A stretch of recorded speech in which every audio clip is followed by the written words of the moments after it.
prior to going to college, you have to wrap your mindset um, around, what's at Alabama. It's the greatest program in the country. Um, Being a part of the program, there's a lot of great talent that's all around, a lot of resources that's provided for Alabama. So much that's poured into the scripted A. But beyond that, just trusting the process and just acknowledging that when your time comes, your time comes. With me, I just saw football in a different light, in a different lens. When I came into college, of course, I didn't play early on, which is fine. I was okay with that. Like all I wanted to do was be my best each and every day that I came to campus and not get complacent. And that's something that you can lose when you're not playing and when you're not pleased with your progress or pleased with your situation. You can get complacent, and I never got complacent in the process. I just continue to just grow and learn, and I definitely can say that was a part of my journey and who I am today is that I just constantly just kept on taking 2 feet forward, not 2 feet back. The Field Talk podcast is presented by Roback. If you're watching this right now, you see me wearing the signature t-shirt, but there's so much more that Roback has to offer. Of course, the polos, the hoodies, joggers, shorts, hats, outerwear, you name it, it goes on and on and on. Every time I open up Roback.com, that's RHOBACK.com, there is more new merch being dropped. And a huge thank you to Roback for making today's show possible. And if you want to get 20% off your first order, head on over to Roback.com. Again, that's RHOBACK.com and enter my name, Field, Field, for 20% off your first order. And time now for us to dive into our show today with Alabama quarterback Jalen Milroe. One of the surging stars of the college football season has been Alabama quarterback Jalen Milroe. Milroe is now in his second season as the full-time starter for the Crimson Tide, playing for a new head coach, playing in a new offense, and making some serious strides. Milroe is the author of maybe the best individual college performance of the season by a quarterback when Alabama went toe-to-toe and defeated Georgia in an instant classic. He's also been through a lot as a player who has not always had the smoothest road as a starting quarterback, and even a quarterback that was watching the game from the sidelines. Love the perspective from Jalen Milroe, beginning with his roots that began in Maryland, all the way to his journey right now as the starting quarterback of the Alabama Crimson Tide. Take a listen. All right, I think most people that follow college football closely, or just football in general, are now familiar with the name Jalen Milroe, star quarterback for the Alabama Crimson Tide. But Jalen, when was the first time that you thought you had a chance to play football at a high enough level that you could be not just the starting quarterback for Alabama, but a future NFL quarterback too? I can definitely say it's been a journey.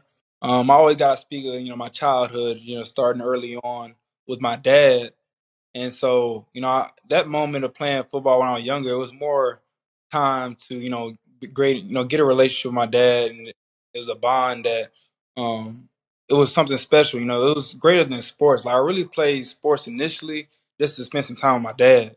And as I, played more and more throughout the years, you gain interest from it. But when I really had a passion for it was when, we got separated in middle school, right? And so middle school is the A team, B team, C team, right? And sixth grade, we won a national championship in sixth grade. So of course, sixth grade you can't win, you can't play for the school yet. And so sixth grade, it was a big deal. I played FBU. FBU is like a national tournament around the country, and a team from Texas. We built a team and we went around the whole country, played teams, and we played a national championship in Naples, Florida. We won. And so, it was, a great moment, especially when you're young to win a championship. It's always awesome. We actually got a ring for winning the tournament. But then transitioning and going to seventh grade, right? First time playing for the school, and you're separating the three categories. You're A team, B team, C team. So I was, on A team. So, initially I'm like, man, okay, this football is pretty fun. I'm playing around, good talent. I was considered an 18 quarterback, which is dope. Transition to eighth grade. Okay, boom. Now it's like, okay, eighth grade before high school. And it's like, okay, what team I'm going to be on? I'm on 18. So it's cool. Boom. Gain even more interest. But when I really said, man, I was like, man, I can really do football for a long time and feel as though this is something I really want to do. it came down my ninth grade year. Ninth grade, I played on travel select team for 7-on-7. And 7-on-7 nationally is a big deal playing around.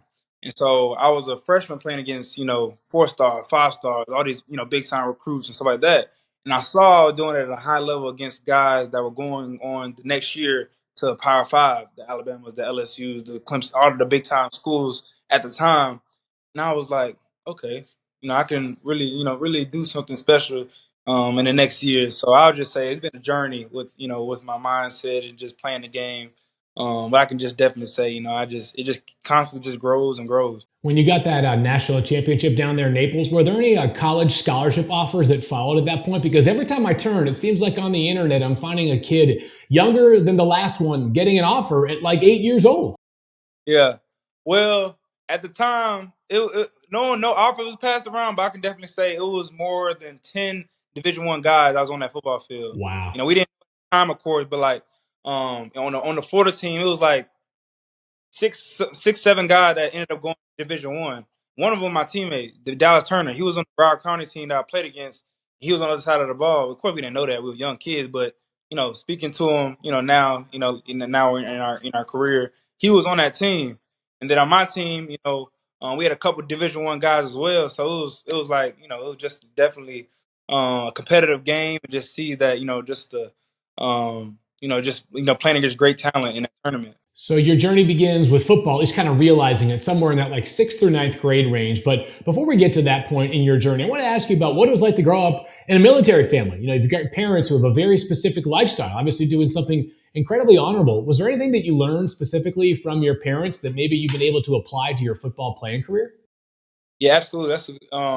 So with my parents, I definitely believe they shaped who I am as a person in a positive way.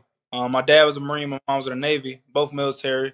But one thing I could definitely say, throughout, growing up was, it was all about detail, being detail oriented, being goal oriented, and also being disciplined and everything that we put our mind to, and being committed to whatever you put your mind to. And that's something that when I implemented the football was the commitment level, the details that comes with it, and having goals, because your journey is different. Everybody's journey is different, and it's all about following the path that you're placed in front of you.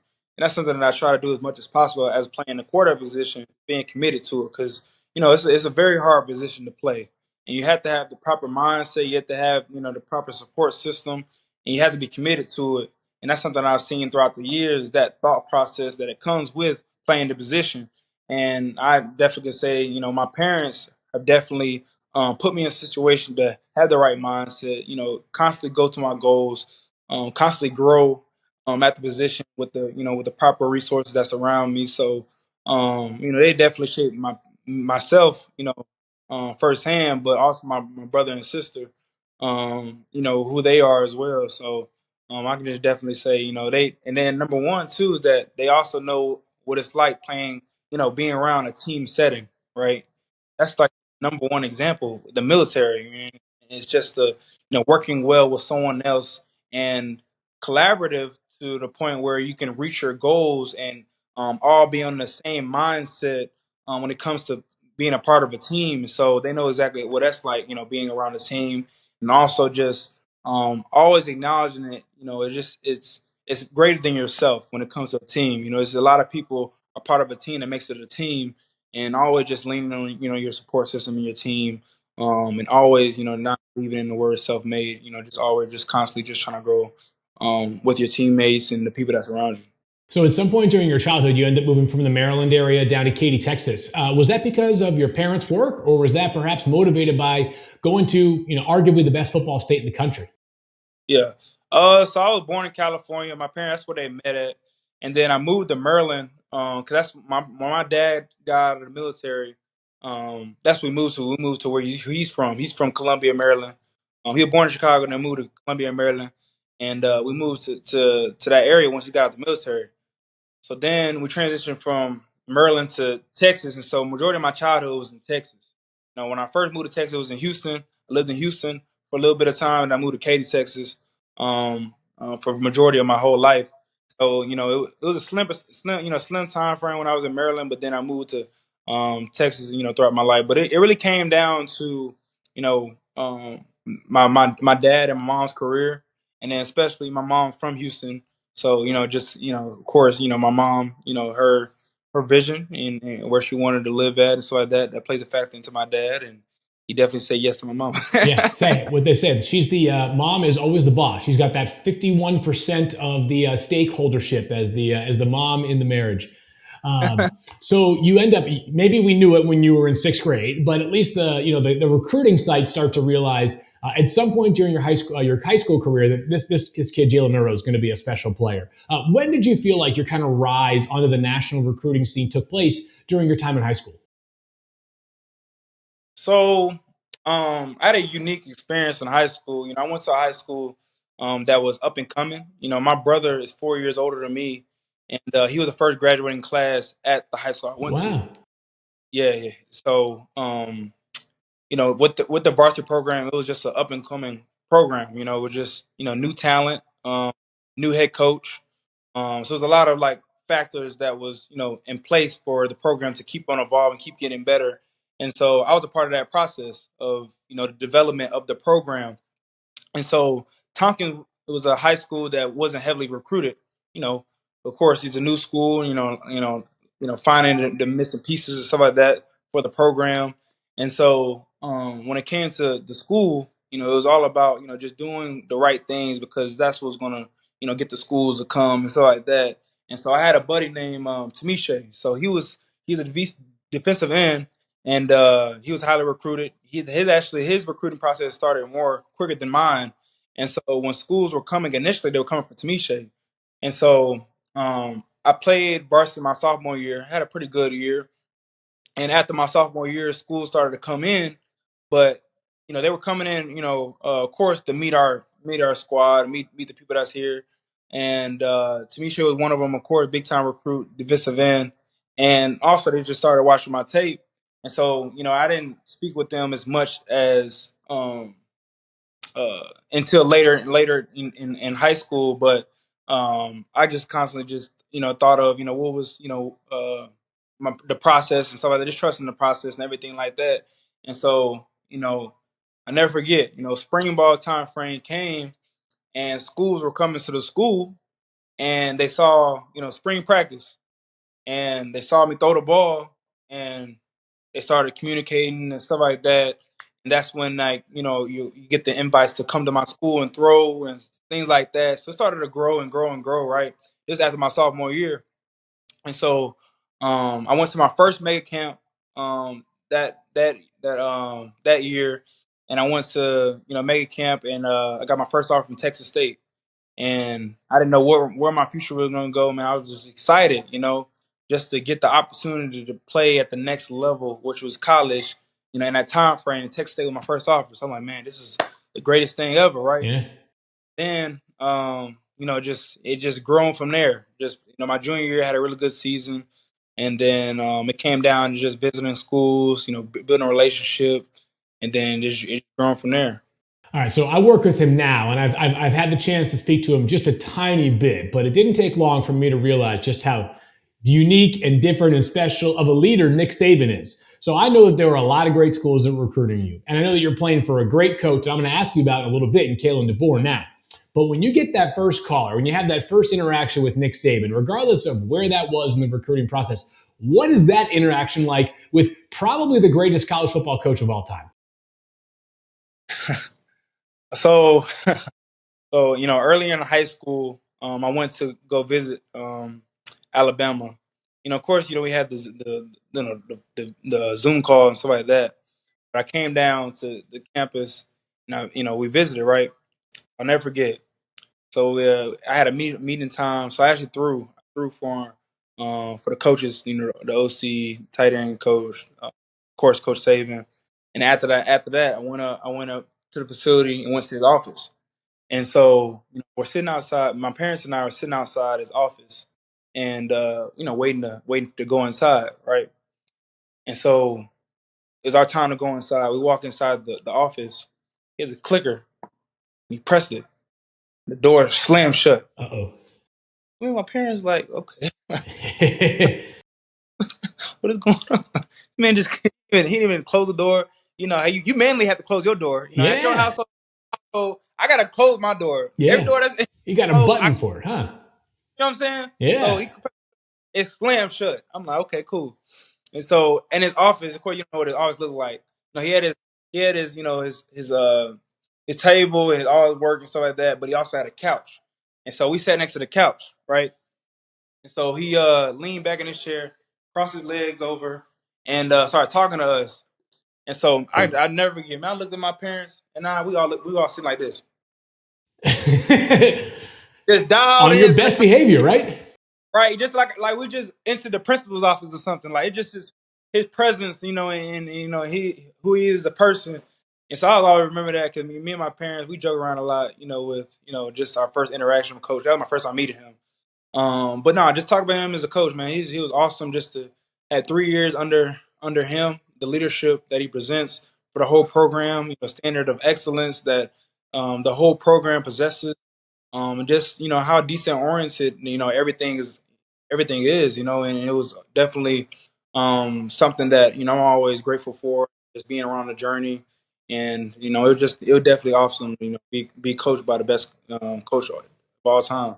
So at some point, you're going to have an NFL coach, whether that's after this next draft or the year after, whenever you decide, whenever your journey at Alabama is done. So you're going to have to get used to that coach transition again, but you just went through it. Now playing your first season under Coach DeBoer, are there lessons that you maybe have learned from Coach DeBoer that you feel like have been important to the continuation of your football growth? Yeah, I think simplifying the game of football. So the requirement of the player is to grind, refine, and compete. Right? And that's the requirement. But how you do that is being your best. The requirement of the player is to be your absolute best.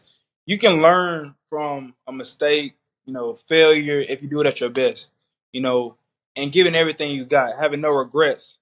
So with everything that you put your mind to, every play that you have, seizing the moment of everything that you have, not worrying about external factors. It's more having no regrets when you play and when you interact and when you have an opportunity to meet. Like every moment that you had, never have regrets in that moment. And so that's something that I've learned. Of course, we can talk X's and O's, but I think it's greater beyond that. Just the mindset and the approach that you have when it comes to chasing your goals, team goals, personal goals, all along the way of playing a game of football that I've learned so much with Coach DeBoer. So there are a lot of reasons to admire your journey. And we are in this time right now where quarterbacks, really at all levels, are getting less and less time. They are just not given the same grace that maybe they would have been in a different era. We're seeing NFL quarterbacks in their first or second seasons or third seasons being sent to the bench because the team doesn't feel like that player is ready to compete. I want to ask you a little bit about what your journey has been like. And I certainly can't relate to this personally, but you're this highly rated recruit. And when you choose Alabama, do you remember in your own mind saying to yourself, all right, I understand that I'm going to have to wait my turn when I get there, right? You've got a Bryce Young, the future number one overall pick in the NFL draft as part of the pipeline. Or are you wired, I guess, is any player with your amount of skill and ability wired to say, I don't care who's on the depth chart, I'm going there to start right away? What was that balance like for you? Yeah. Prior to going to college, you have to wrap your mindset around, what's at Alabama. It's the greatest program in the country. Um, Being a part of the program, there's a lot of great talent that's all around, a lot of resources that's provided for Alabama. So much that's poured into the script today. But beyond that, just trusting the process and just acknowledging that when your time comes. And I didn't. With me, I just saw football in a different light, in a different lens. When I came into college, of course, I didn't play early on, which is fine. I was okay with that. Like all I wanted to do was be my best each and every day that I came to campus and not get complacent. And that's something that you can lose when you're not playing and when you're not pleased with your progress or pleased with your situation. You can get complacent, and I never got complacent in the process. I just continue to just grow and learn, and I definitely can say that was a part of my journey and who I am today is that I just constantly just kept on taking 2 feet forward, not 2 feet back, along this process. And so one thing that I always mention to people and to everyone is that Coach Sheridan, his mindset. I never forget one of our spring practices from last spring. He mentioned to the group, or he has one of the players. He brought the team up.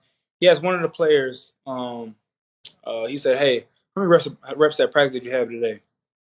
And so the player's like he thinking in his head, counting. It was a long day of practice. He thinking, trying to count in his head. He said, "I'll stop you right there." He had all of them. He had a mental rep and a physical rep. And so that's how I took my progress of playing the quarterback position.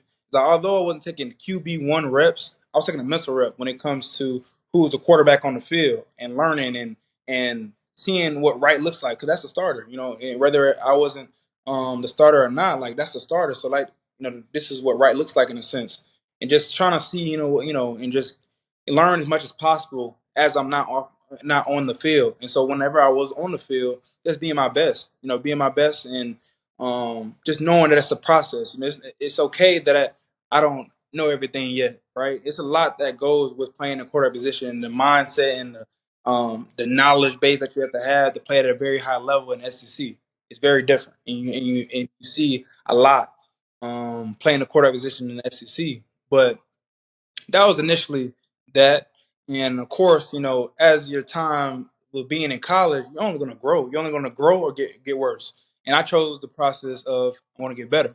And so transition from freshman, sophomore, throughout my whole college career, I just had a goal each off season and in season of what I wanted to accomplish. And so when you have goals, you have a direction. You have a direction that you can follow. You have someone, you know, yeah, you have something that you can follow. You have people also that's so important. That's your support system. Because once you provide your support system with the goals that you want to achieve, they go on to push you in that direction as well. And so I got to credit that to my parents. They always use the bowling alley analogy, and I'm the bowling ball, and on the side is the bumpers and you roll the bowling ball down the alley and they bump on the side of the bumpers. My parents have guided me along the way and pushed me at the very end of the bowling alley to the pins where all my goals are. And my goal, was the same throughout my college career, but it's all about opportunity and seizing that opportunity when it presented itself. And so, it's all about just the mindset and not losing yourself. That's one thing too, is that when hardship comes, when you're not pleased with your situation, you lose joy of it, and we can't forget why we do something. I play football because of joy of it, and I love it. You can't lose that while you're playing. So that just my thought process with my journey and getting to where I am right now. Your journey had a little bit of a speed bump last season. I mean, during this year in which, by the end of the year, you're playing great football and you guys are right back there in the college football playoff. But there was a game you didn't start last year. And how maybe did that help shape the rest of last season and maybe provide some momentum going into this year, which has been probably your best season to date personally? I thought it was awesome. I'm glad. I'm glad that I wouldn't change a thing. I was able to learn. I was able to get better. I truly believe that you learn more from your losses and your failures than your wins, right? And so I learned so much during that week. I still prepared the same way, even though I wasn't playing. I was able to actually grow as a leader that time frame. So I had 2 games on my belt, and the guys that played, I was able to get them some knowledge that I've, gained throughout my time frame of playing in college. So I just, expand as a leader, just ensuring that everyone is on the same page and just, we're trying. We had a mission at the end of the day. We had a mission that week. No matter who was playing, we had to beat USF. That was the goal. Whoever went on that trip to um, play South Florida, our mission was to win. No matter who was on the field, our mission was to win. I was not trying to lose. I don't care who was on the field. I don't like losing, and so it's all about just channeling everybody's mindset so that we can win. And I learned a lot about myself, just what I had to improve on, and just during that week, all I did was reflected, and refine anything that I needed to improve on, so that whenever the opportunity presented itself, that I was able to play and be considered QB1. I was ready to play and not take 2 feet back. Like I mentioned, I was taking 2 feet forward, even when failure comes, like or you're not pleased with your situation. You got to grind, and so I just feel as though it just allowed me to grow and it allowed me just to see football in a different lens. It's really incredible perspective because right now when you and I are having this conversation, there is a lot of talk, especially at the NFL level, as I was mentioning earlier, where guys are getting yanked early in their NFL careers, and people are asking, can a quarterback actually learn anything watching the game from the sidelines? And based off what you just shared right there, the answer is yes. It's just a matter of whether they have that mindset to do so. I want to ask you about this year because you come into this year with big expectations. It's a new coach for the first time in forever at Alabama, and replacing Nick Saban is not exactly an enviable job. But how have you seen yourself grow, whether it's personally, on the football field, both, in this season in which so much expectation is on the program and a lot of it is specifically on the shoulders of you? So I'll say with this year, so last year I was a captain of last year's season, and with this year, I was also selected captain for this year's team, and um, I'll say what I've learned so much is to being a better leader and just constantly grow as a leader and try to represent Alabama in the best way fashion. Right, being a captain is very important. I don't take that lightly being a captain at all. When I reflect, I reflect our teammates in the locker room. I reflect the state of Alabama, my family, each and every day that I put on, go on the field. And now, on our jersey, we have the C on our uniform. So I don't take that lightly at all. And so when it comes with, the expectation of the football team, it's all about gearing our mindsets to be able to play whenever, our team is called, which is Saturdays. And so it's all about during the week being our best us, reassuring our mindset, our approach, having goals set for all of us, and just always doing things that puts our team in the best position, in every way fashion. And so I think it just comes from also just leaning on the support system of my teammates. That's so important. Like every guy on our team does not have to do this journey by themselves. Not at all. Like throughout this whole season, we can lean on each other. It's been hardship during the season. It comes with it. Every team gonna have hardship. It's how you respond, and that's gonna be greater. It's how you respond to it, and just always not getting complacent. That's something that we try to harp on as much as possible at our on our team. Just it's so many quotes that's around our building that we see as we walking through the facility. And so if you need reassurance, you just look around the facility, number one. And then number two, just the leadership aspect of it when it comes to head coaches, when it comes to our position coaches, assistant coaches, everyone as a whole. Um, they're all geared to be successful in the standard of excellence.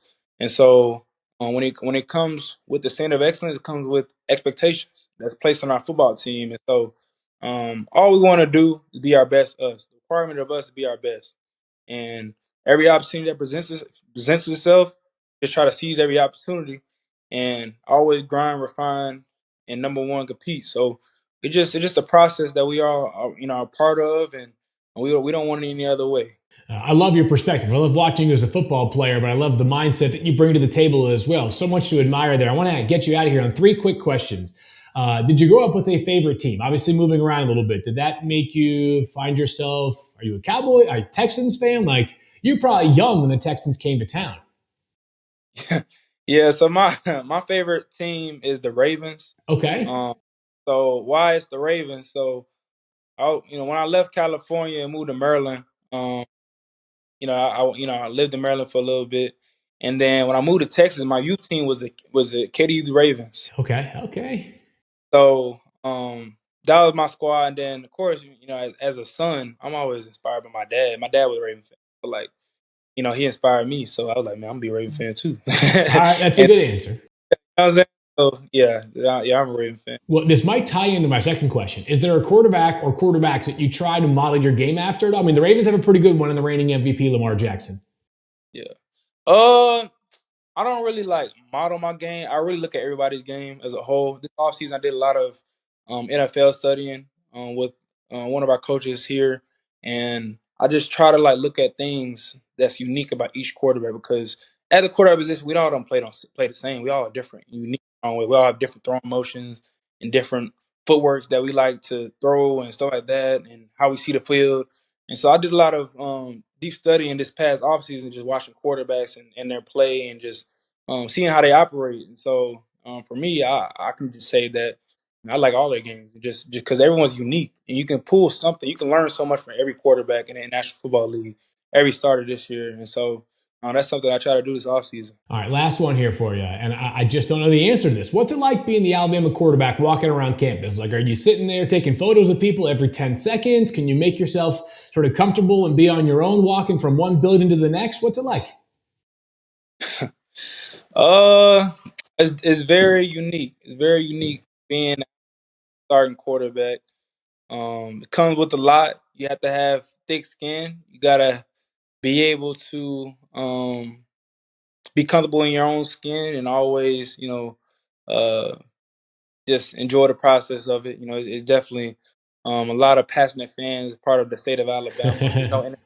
There's no NFL team or major league team in the state. And so you have, all these great passionate fans throughout the state that pour into two schools, which is Alabama and Auburn.